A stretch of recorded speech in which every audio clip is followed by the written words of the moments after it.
Assalamualaikum warahmatullahi wabarakatuh. Perkenalkan, nama saya Indri Wahyuni MPD CGP Angkatan 9 Kota Bandung. Pada kesempatan kali ini saya ingin memaparkan tugas koneksi antar materi modul 1.4 budaya positif. Topik materi yang akan saya paparkan terkait 3 hal. Pertama, pemikiran reflektif terkait pengalaman belajar. Kedua, analisis untuk implementasi dalam konteks CGP. Yang ketiga adalah membuat keterhubungan. Untuk poin pertama, pemikiran reflektif terkait pengalaman belajar, terdapat 5 indikator. Indikator pertama adalah pengalaman materi pembelajaran yang baru saja diperoleh. Yang kedua, emosi-emosi yang dirasakan terkait pengalaman belajar. Indikator ketiga, apa yang sudah baik berkaitan dengan keterlibatan dirinya dalam proses belajar. Keempat, apa yang perlu diperbaiki terkait dengan keterlibatan saya dalam proses belajar. Kelima, keterkaitan terhadap kompetensi dan kemampuan diri pribadi. Berikut akan saya paparkan untuk indikator yang pertama, pengalaman materi pembelajaran yang saya peroleh.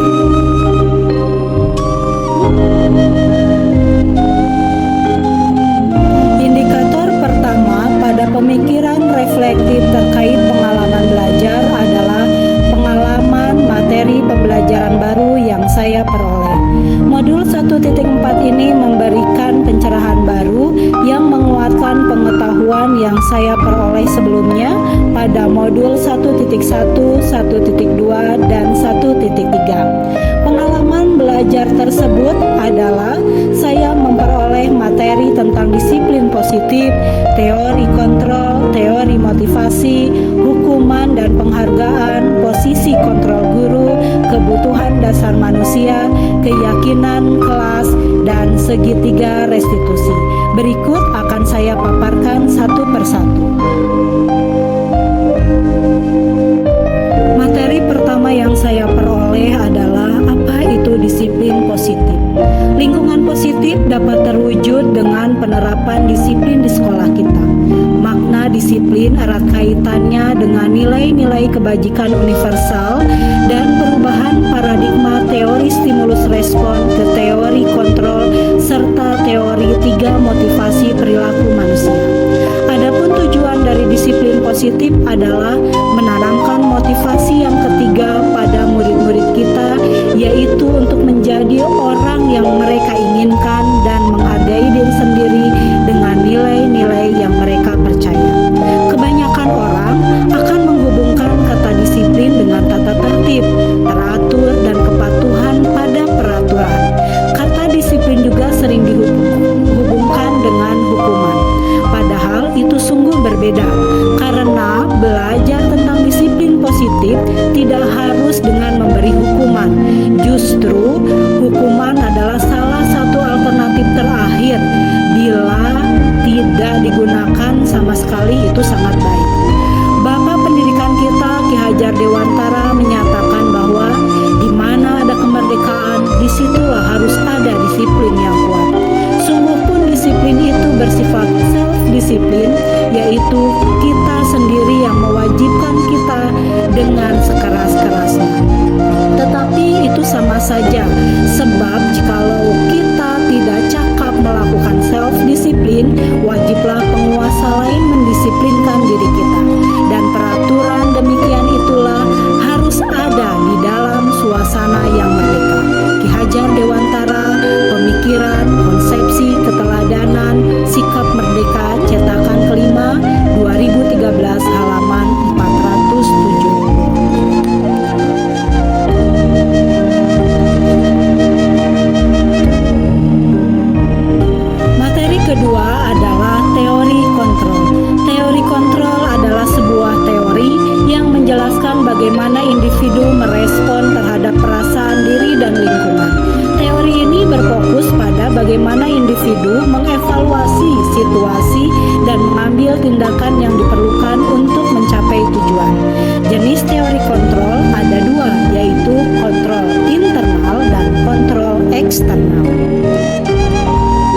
Materi selanjutnya adalah teori motivasi. Diana Gosen dalam bukunya Restructuring School Discipline menyatakan ada 3 motivasi perilaku manusia. Pertama, untuk menghindari ketidaknyamanan atau hukuman. Yang kedua, untuk mendapatkan imbalan atau penghargaan dari orang lain. Ketiga, untuk menjadi orang yang mereka inginkan dan menghargai diri sendiri dengan nilai-nilai yang mereka percaya. Hukuman dan penghargaan. Tindakan terhadap suatu pelanggaran pada umumnya berbentuk hukuman atau konsekuensi.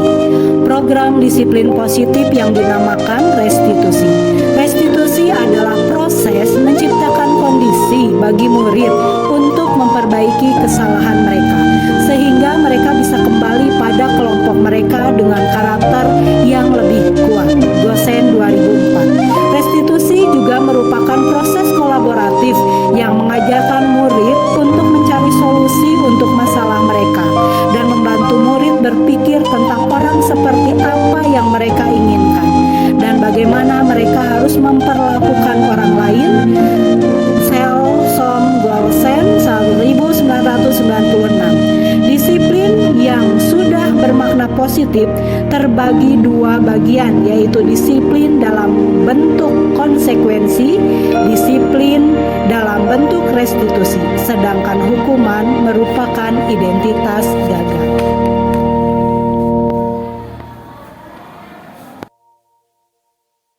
Topik selanjutnya, posisi kontrol guru. Melalui serangkaian riset dan berdasarkan pada teori kontrol, Dr. William Glasser Gosen berkesimpulan ada 5 posisi kontrol yang diterapkan seorang guru, orang tua, ataupun atasan dalam melakukan kontrol. Kelima posisi kontrol tersebut adalah penghukum, pembuat rasa bersalah, teman, pemantau, dan manajer. Selanjutnya, kebutuhan dasar manusia. Semua yang kita lakukan adalah usaha terbaik kita untuk mendapatkan apa yang kita inginkan. Ketika kita mendapatkan apa yang kita inginkan, sebetulnya saat itu kita sedang memenuhi satu atau lebih dari satu kebutuhan dasar kita, yang terdiri atas kebutuhan untuk bertahan hidup, kasih sayang dan rasa diterima, kebebasan, kesenangan, dan penguasaan.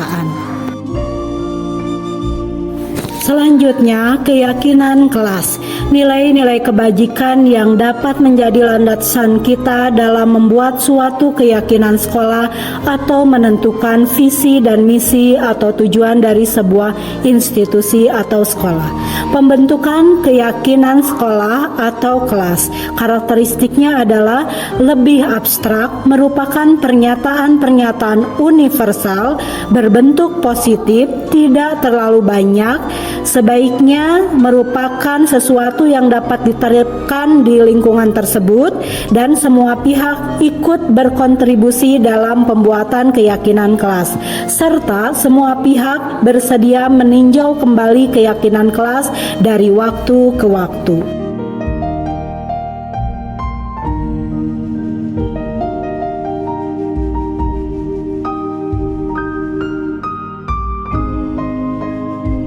Segitiga restitusi. Diana Gosen telah merancang sebuah tahapan untuk memudahkan para guru dan orang tua dalam melakukan proses restitusi. Segitiga restitusi ini terdapat 3 langkah. Yang pertama adalah menstabilkan identitas, kedua adalah validasi tindakan yang salah, dan yang ketiga adalah menanyakan keyakinan.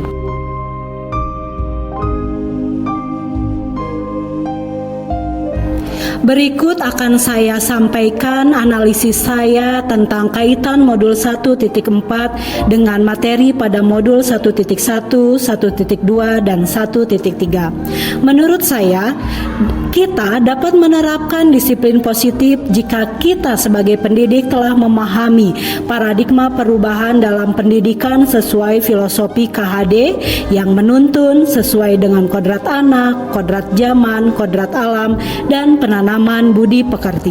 Pemikiran mulia KHD ini menjadi landasan guru, khususnya guru penggerak, untuk mengembangkan diri sesuai dengan nilai dan peran sebagai guru penggerak, sehingga dalam melakukan prakarsa perubahan melalui penyusunan visi dan misi sekolah. Visi misi sekolah sebagai acuan dalam penerapan disiplin positif, budaya positif, sehingga tercipta lingkungan positif sesuai nilai-nilai kebajikan universal. Selanjutnya akan saya paparkan indikator lain dalam poin refleksi terkait pengalaman belajar. Perasaan emosi yang dirasakan terkait pengalaman belajar modul 1.1 sampai 1.4 adalah saya merasa bersyukur karena saya diberikan kesempatan untuk mempelajari materi tentang filosofi pendidikan KHD, nilai dan peran guru penggerak, visi guru penggerak, dan penerapan budaya positif. Saya merasa tercerahkan untuk ikut serta dalam transformasi pendidikan. Indikator selanjutnya, hal baik berkaitan dengan keterlibatan diri saya secara pribadi dalam proses belajar. Perjalanan waktu setelah mempelajari modul 1.1 sampai 1.4, saya melaksanakan pembelajaran berpihak pada murid, meningkatkan kapasitas diri dengan menerapkan nilai dan peran guru penggerak, serta membuat prakarsa perubahan dengan menganalisis visi sekolah. Dan dalam pelaksanaan di kehidupan sehari-hari, saya menerapkan disiplin atau budaya positif.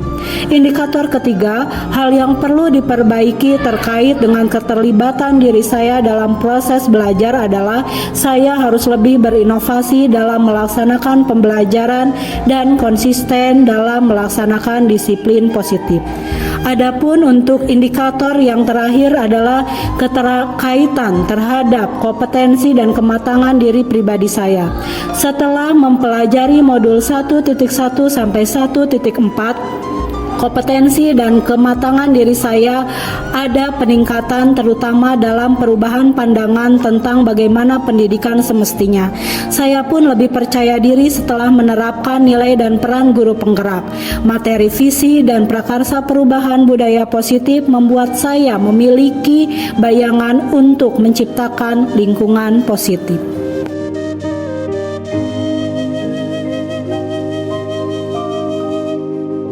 Topik selanjutnya adalah analisis untuk implementasi dalam konteks CGP dengan 4 indikator. Indikator pertama, pertanyaan kritis yang berhubungan dengan konsep materi.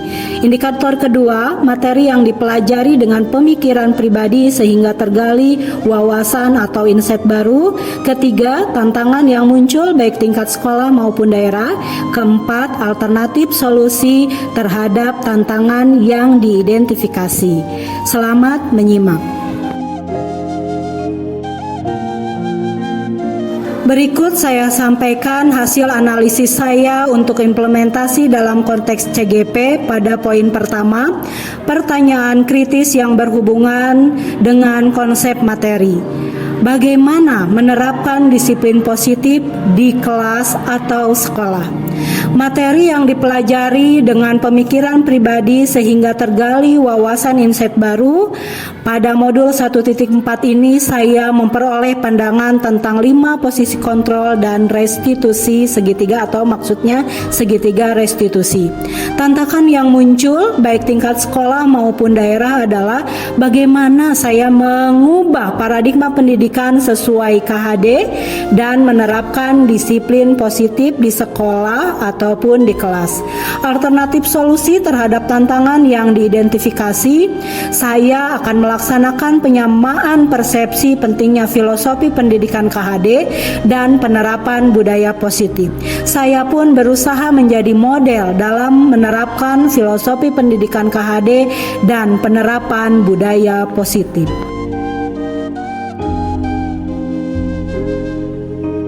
Poin ketiga adalah membuat keterhubungan yang terdiri dari indikator pengalaman masa lalu, penerapan di masa mendatang. Ketiga adalah konsep atau praktik baik yang dilakukan dari modul lain yang telah dipelajari, serta informasi yang didapat dari orang atau sumber lain di luar bahan ajar PGP.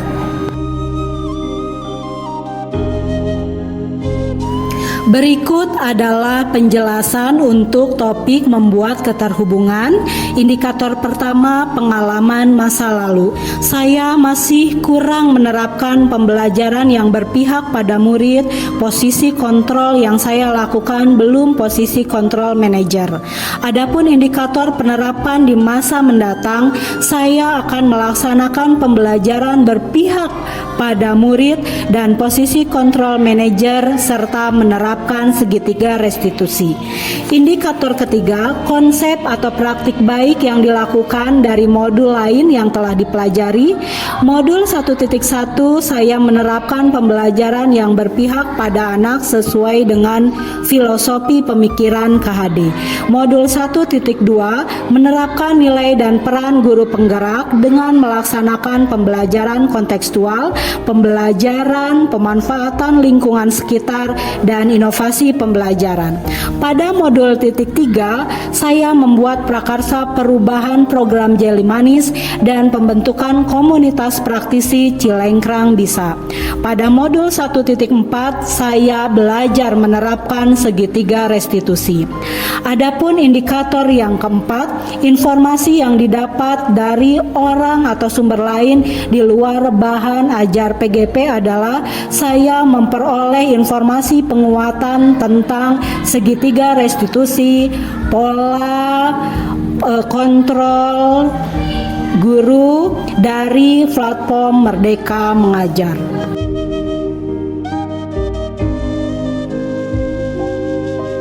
Selanjutnya akan saya paparkan rancangan aksi nyata saya. Judul modul Budaya Positif, nama peserta saya sendiri Indri Wahyuni. Adapun latar belakangnya adalah seorang guru diibaratkan sebagai seorang petani yang memiliki peranan penting untuk menjadikan tanamannya tumbuh subur. Sekolah diibaratkan sebagai tanah tempat bercocok tanam, sehingga seorang guru perlu mengusahakan agar sekolah menjadi sebuah lingkungan yang menyenangkan, aman, nyaman untuk bertumbuh, serta dapat menjaga dan melindungi setiap murid dari hal-hal yang kurang bermanfaat atau bahkan mengganggu perkembangan potensi murid. Suasana atau budaya yang berkembang di sekolah saya saat ini secara tidak langsung menjadi cermin dari tujuan mulia atau nilai-nilai sekolah atau institusi yang kita anut, yang kita yakini. Suatu lingkungan yang aman dan nyaman akan memberikan murid kesempatan dan kebebasan untuk berproses, belajar, membuat kesalahan, belajar lagi, sehingga mampu menerima dan menyerap suatu pembelajaran. Tujuan dari rancangan tindakan untuk aksi nyata dengan melaksanakan diseminasi tentang budaya positif, diharapkan guru dan warga sekolah dapat melaksanakan disiplin positif. Tolak ukurnya adalah terwujudnya lingkungan positif yang berkarakter, berdisiplin, santun, jujur, peduli, bertanggung jawab, dan menjadi pembelajar sepanjang hayat. Lini masa tindakan yang akan dilakukan, sosialisasi saya merancang akan dilaksanakan pada bulan Oktober, di mana hal-hal yang akan dilakukan adalah pembentukan tim penerapan disiplin atau budaya positif pada bulan November, perumusan rambu-rambu penerapan disiplin atau budaya positif pada bulan November juga, penerapan disiplin budaya positif dari mulai November sampai Mei, refleksi atau evaluasi akan dilaksanakan pada bulan Mei, tindak lanjut akan dilaksanakan pada bulan Juni. Dukungan yang saya butuhkan adalah kerjasama semua pihak yang ada di sekolah, karena tanpa kerjasama semua ini tidak akan dapat terwujud.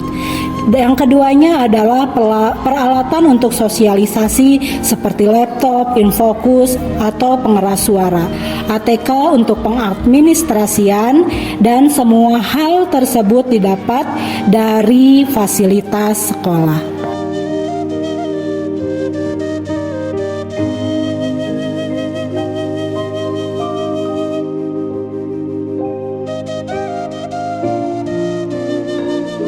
Sekian pemaparan tugas koneksi antar materi modul 1.4 budaya positif.